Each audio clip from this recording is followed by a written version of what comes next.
Welcome back to Vintage Super League. I'm Paul Rietzel, joined by fellow round one winner Bob Maher. Bob, good to be with you. Yeah, it's nice to be here. I'll continue reveling in my one win because that's about how many I think I'm going to get this evening. Yeah, you know what I love?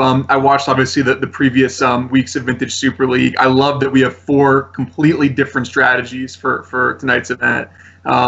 Everything from Blood Moon, three different takes on blue decks, all trying to do totally different things. Yeah, it should be exciting. I think it'll be a little more exciting for those attacking with creatures, but it should be exciting nonetheless. So what were you thinking on turn one?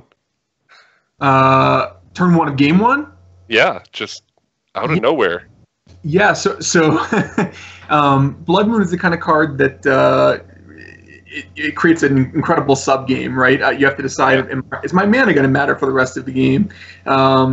And I looked at my hand and I figured with the Black Lotus, a Harsh Mentor, a Delver, and the fact that Aaron had to take a mulligan, I thought there was a chance that maybe with the Force of Wills and her having to use a Simian Spirit Guide, that she was just going to be too resource light to be able to handle those creatures. So I decided to save the Force of Wills and try to play more of an aggressive game. But that was a tough decision. Yeah, it is a tough decision. I mean, automatically, if I'm playing Vintage and the first permanent to come into play on my opponent's side is City of Traders, I figure I've lost. Like if someone's not planning on playing a second land this game, it's probably going to be over. So yeah, and clearly her rogue strategy caught me by surprise. So much so that when I was looking at sideboarding, my sideboard was so poor that not only did I have to leave in all of my Harsh Mentors, which were really just completely Grizzly Bears, but I also had to bring in a Sulfur Elemental because I was just so short on cards, you know. So kudos to her, obviously, mulliganing game one, and then game two, my draw happened to have two basic islands in it, which is pretty lucky. Yeah. So that worked out, but should be cool. And Dave's going to really need those Deathrite Shamans to work overtime, I think, in this next match. Yes, overtime might be an understatement. I mean, they're going to be the heavy lifters for sure. Yeah, and already we have kind of a critical match here as both Dave and Aaron are 0-1. No one wants to drop to 0-2. Obviously, you know, not a death sentence. It's a long season, but they're going to want to bounce back right away. Yeah, so at this point, I think we can take a look at it and see what interesting turn ones we might see here.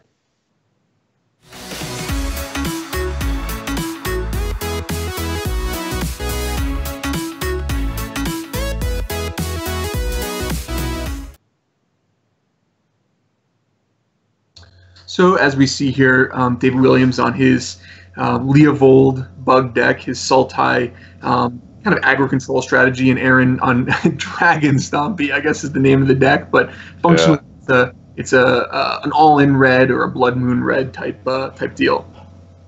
Yeah, that hand is not a keeper for Williams. It's actually probably not a keeper for. Well, it's hard to say, you know. If Aaron knew how ineffective null rods were going to be, I think that she would probably mulligan as well. It's also a pretty slow hand. Sulfur Elemental, not the card you want here. Might see both players. Yeah, it's a whole lot of nothing. I would imagine they're both going to mulligan.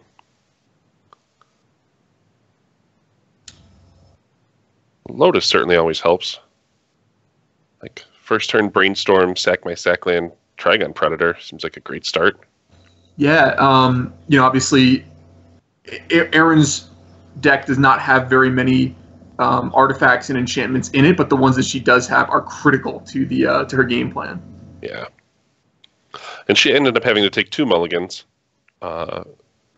Sticks with a hand with Lotus, but assuming David's on the play, I think that's just going to be too slow here. Yeah, six card hand for Aaron had no red mana. She didn't want to risk not being able to find a red mana and not playing. And while her 5-card hand certainly has all the tools, it is very weak to that Trigon Predator that you mentioned earlier.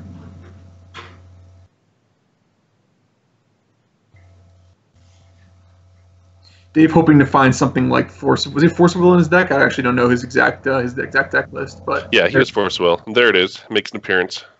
Yeah. So now he's got the ability to play the Trigon Predator and protect it on turn 1, and then turn 2 he'll have Abrupt Decay if something sneaks by it. So pretty situation. I think the tough part is figuring out what you put back. Oh, so David just decided he wants to draw those lands. Yeah. I think that's perfectly fair. Well, he's got pretty strong Blood Moon insurance already, so it's really only that Magus that's going to shut off his mana.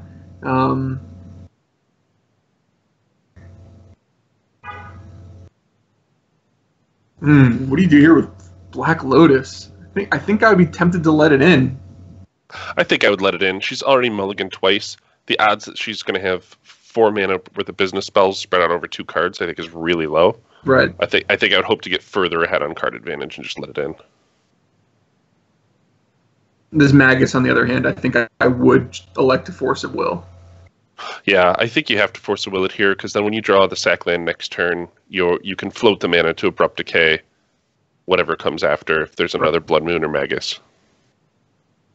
Now, you might be sitting at home, well, he's got the Abrupt Decay in his hand to deal with the Magus, but the Magus itself would shut off the Bayou, and Dave knows he has non-basic lands coming on top of his deck, so I think smart, sharp play there by Dave. Okay, so that surprises me that the Wasteland came first. I mean, it always could have been a Magic Online misclick, but it also could have been well thought out. He knows what Aaron's playing. I mean, if she led with a 2-mana land, he might want to Force a Will and Wasteland the land. Right, and I think that now that the players have deck lists, a lot of the ways that Dave loses this game are to things like to Goblin Rabblemaster, and so Dave was thinking, maybe if Aaron has forced a lead with an Ancient Tomb on turn 1, that Wasteland's going to be able to prevent the turn 2 Rabblemaster. So, yeah. But the way her land sequence worked out for Aaron. Yeah, I just would have been really worried that there was a second Magus coming. Like, if that Goblin Rabblemaster there is a Magus, it's really tough. Yeah, it wouldn't shock me if that was a order of clicking cards, manual dexterity error.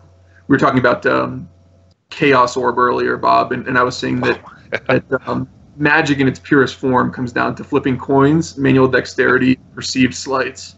I think those are the 3 things that are most important. Yeah, I mean, back in the day when what we call Vintage now was just Magic, and that was the only format, I'd literally spend time practicing Chaos Orbs. Like, I could put my elbow on the table and have my arm straight up and tell you exactly where on my arm was 1 foot. Yeah, that's good stuff. And so Wasteland is going to come in handy here, and now obviously we're in a kind of an old school grimy creature race in which Dave has the larger creature and evasion. So Erin's a situation where she needs to find both mana and another threat to help her win the race. The mana not being artifact mana, before Dave finds additional pressure. Right. It's a long uphill battle for Aaron here. And now if David does find one more colored mana, I mean, Leovold is a great body there. Sure. I guess Fiery Confluence does a great job of getting around it, though.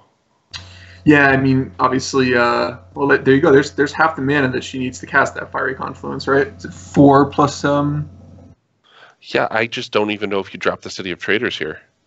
You don't have anything to do with it, and you don't want your next red source to kill it. Right. Yeah, you may have to just hold it. The flip side being, if you play it this turn, you do potentially turn on Fiery Confluence the next turn to kill Trigon Predator, but then again, you're just building to maybe a Blood Moon, which, yeah, hard choice, actually. I'm not sure whether I'd play the City. She elects to. It's hard to fault that. She may think she needs to kill the Trigon Predator sooner rather than later. Sure. The old Rod mirror. Well, I mean, David knows from commentary last round that there are Chrome Moxes in her deck. Right. And as that would have been an outstanding draw there to not have to lose your City of Traders and get your second red mana. A special situation where Blood Moon is, not too effective. Yeah. Even there, I think I might have been tempted just to drop Blood Moon and then drop my second mountain and say go. Well, the Blood Moon would just die to the Trigon Predator, right? Fine.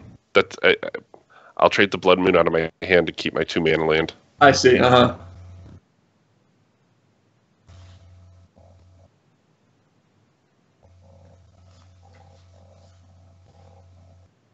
little surprised that this Dragon Stompy deck doesn't play Mana Crypt. I would have thought that would be a card that a deck of this nature would want, but I guess.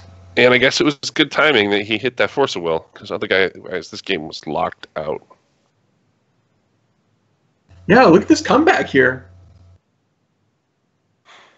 Yeah, it was literally just a timely draw of Force of Will that even has David in this game right now.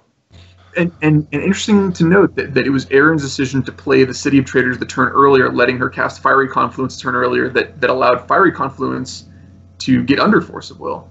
And this Sin Prodder is going to be a problem. I mean, there's going to be lots of problems. David is basically looking at the same uphill battle that we were talking Erin had to accomplish earlier. This is, well, there you go. Good answer. Wow. David Williams with the running Vampiric Tutors. This is one of those situations where you're trying to think, okay, what would be the best card for Erin to draw? Well, that's pretty good. I mean, the Null Rod's already in play. That does it. Dave has no basics. I believe when we were doing commentary, he said he had no basics. Yeah, I'm looking at his deck list right now, and there are no basic lands. So he is. I think he's just cold. He's going to need to find a way to have his own Null Rod die. I believe. Yes. Unless he needs Erin to kill his Null Rod somehow. Is that possible? No, it's not. And it's over. Wow. Blood Moon. Wow. Powerful card. Yeah, when you play Modern, sometimes you get these games where you're playing against Blood Moon decks, and you're like, wow, that's cheesy, or that's kind of lame. But in Vintage, all's fair in love and war, and if you're willing to play a 3-mana sorcery speed enchantment, it's... Yes. I think it's totally fair in Vintage. Yeah, I think there's no, Blood Moon might be on the lower end of the power scale, but if you just get crushed by Blood Moon, that is your own doing. Totally. So Dave is going to be, I'm sure he's well prepared to sideboard this matchup. So let's see what he's got. Yeah, he can't even take out all the Null Rods. Yeah. Toxic Deluge is something that I would probably be interested in against Erin's deck. It seems fine. I mean, Mind Break Trap is a blue card. Yeah, that was the same decision I was faced with. Do I want a Mind Break Trap or a Sulfur Elemental? And I decided that being able to pressure Chandra instant speed was more important. But that is, again, we're talking about grimy, just dirty down. That is a game of inches down at the bottom end of your deck. It was the Pouncing Cheetah from right. a set or two ago, right? That's what we're talking about here.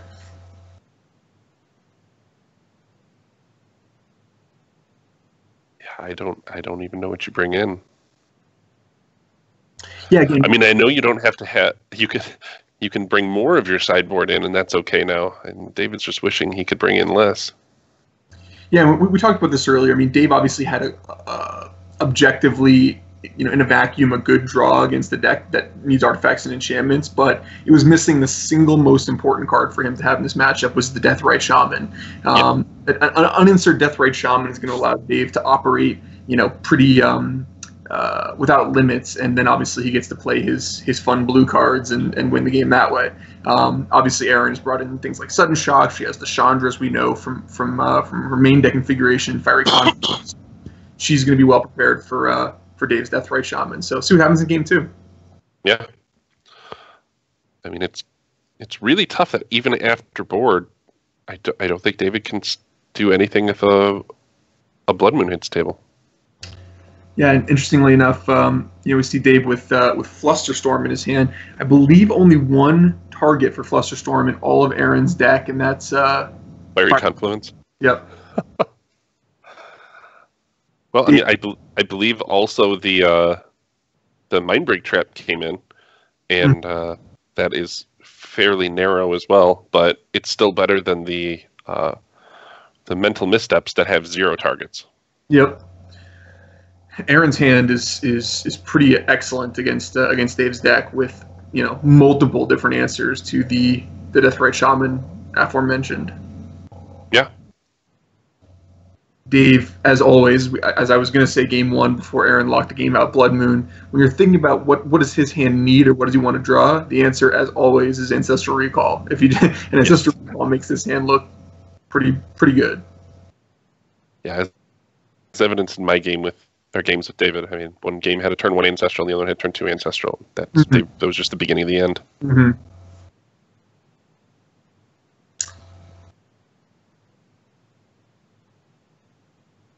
So, clock's on Dave. So either he's maybe considering a very aggressive mulligan of this hand, or deciding what land to play on turn 1. Obviously, if he had a basic to fetch, he would fetch for a basic forest. But since he doesn't have that, it seems like I would just play an Underground Sea and a Mox Sapphire. That's hard to say. That is the line he went with. Yeah, it's possible he was considering an extremely aggressive mulligan in the situation, trying to find. So I think that hand is in one of those weird spaces where I think he's less than 50% to win the game keeping that hand, but I don't think his chances are as bad as if he mulligans. Yeah, it's a great point, and a really kind of misunderstood concept in Magic. When people say, well, why'd you mulligan that hand? Well, I thought I was an underdog to win. Well, you don't need to be a favorite to win to keep a hand, because the win expectancy of 6-card hands is low enough that 45, 46, 47% hands, those are snap keeps, and yeah, really, those are still keepers. Yeah, you need to be much lower than that to even really consider a mulligan. Obviously, vintage, you can mulligan a little more aggressively, since Ancestral makes up for a lot, and then in some matchups where you've got Leyline of the Void and similar cards, there are some cards that are just far more important than all of the other cards in your deck in Vintage. On the flip side, sometimes in Vintage you mulligan into a 6-card hand where you have 3 mana sources and a Force of Will and a dead blue card, and now all of a sudden, yeah. All of a sudden, it's already looking rough. Yeah. Wow, the Rabble Masters that got taken out. I mean, there was the choice of a first-turn Rabble Master, and just sudden shock your guy. Yeah, so I think Erin is thinking to herself a couple things. First of all, having access to that sudden shock to deal with future Deathrite Shamans is something she obviously highly prioritizes. She's a little worried that maybe Rabble Master by itself is pretty vulnerable to both the size of Dave's creatures and his removal suite. And she's thinking that, if I get this Chandra into play, maybe I'd like to have a sudden shock to deal with a random creature that Dave might play to pressure it. So, interesting decision point already. So here, do you lead with Chandra or just Magus of the Moon?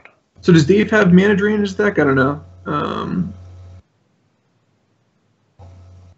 Dave does not have Mana Drain, so I would just play Chandra. Yep. That you're 2 cards out of it, basically. That's one of those things where deck lists are extremely useful, because a lot of times in Vintage there are non-standard lists, and getting a Chandra Mana Drain against 3 open blue mana feels kind of foolish. But when you're safe from Mana Drain, you're basically Hymnatoraching your opponent there. So it's pretty sweet. And Dave is pretty naked here. Yeah,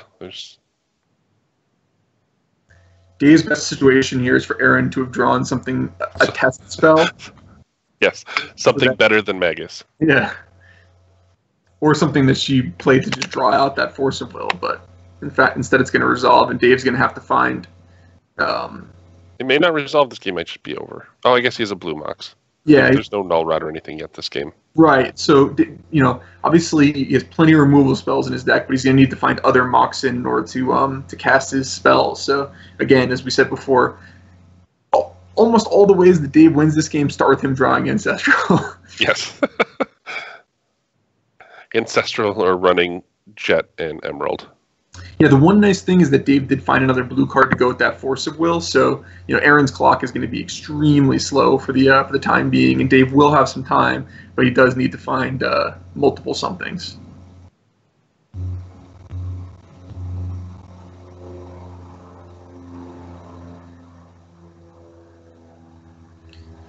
Tropical might as well be a torn up Chaos Orb at this point.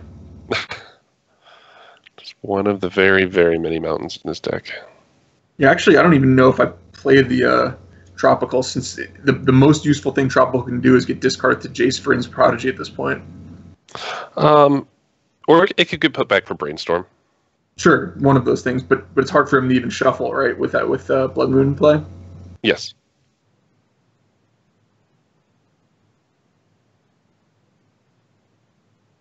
Oh, we're down to just needing the Emerald for useful spells. Right. It doesn't stop Magus, of course, but it's going to be time for Dave to unleash this Force of Will, I imagine. Yes. That would accelerate the clock by multiple turns.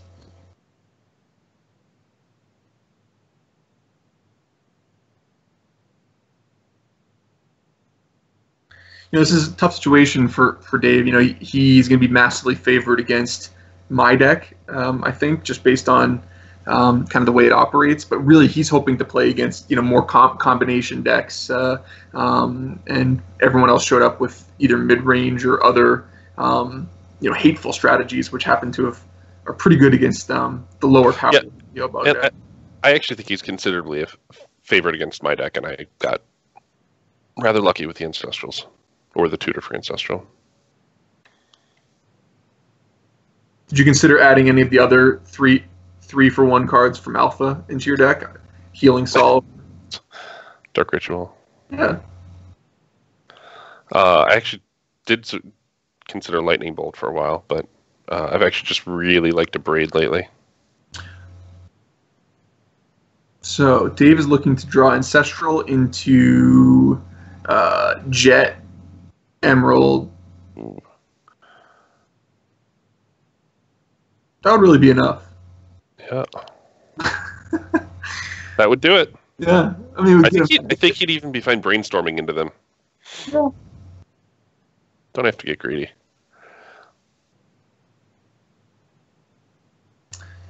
Well. And it's officially off the hinges. Yeah. Now, point.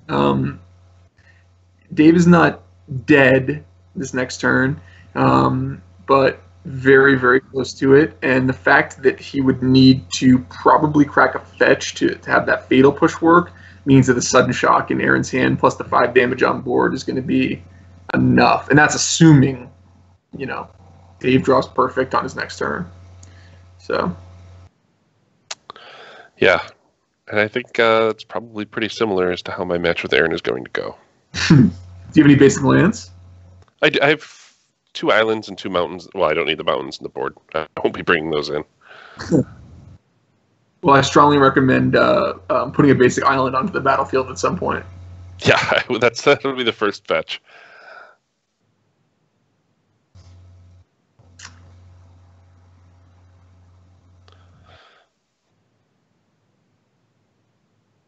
Dave it might be just working through all of his options here, trying to figure out, how do I get out of this? Actually, technically speaking, if Dave had perfect information, he could survive. If again, all assuming he draws perfect, he could then wasteland one of his own lands to trigger Revolt for the Fatal Push, and thus Abrupt Decay and Fatal Push both of Aaron's creatures. But in the meantime, he's going to not be able to pay any life for Sin Prodder, and he still does have to draw Ancestral into Emerald. Ancestral into Emerald Jet. But it's vintage, right? We've seen some insane things on Vintage Super League, some absolutely crazy comebacks. I think I played a game against Shuhei where he had 8 counter spells and I had an artifact in play or something like that. So, but congratulations to Erin Campbell. That's her first victory on her first night here in Vintage Super League. So, mad props to her. Yeah, congratulations. Certainly brought a spicy deck to get it done. I'm so much fun. Impressed. Yeah, this is the Brewers Challenge this season. So, obviously. Everybody here wants to win. We're all competitive, but I think it would have been a shame if people had submitted 12, blue-white mentor decks. So it's nice to see some variety, and it'll be exciting to see how the rest of these matches play out. So, me and you up next. Who do you think is going to win? I think it'll be closer than my match against Aaron, but I still think you're a favorite. I hope so. Well, my plan is that you just give me all of that ancestral luck that you had against Dave, and I'll take that, and I'll be happy. So, yeah, Harsh Mentor's not a grizzly bear against me. No. All right, excellent. Well, we're going to take a very, very short break, and we'll be right back with me versus Bob in Match 4 of Vintage Super League. Need the latest Magic the Gathering singles for Constructed? Casual cards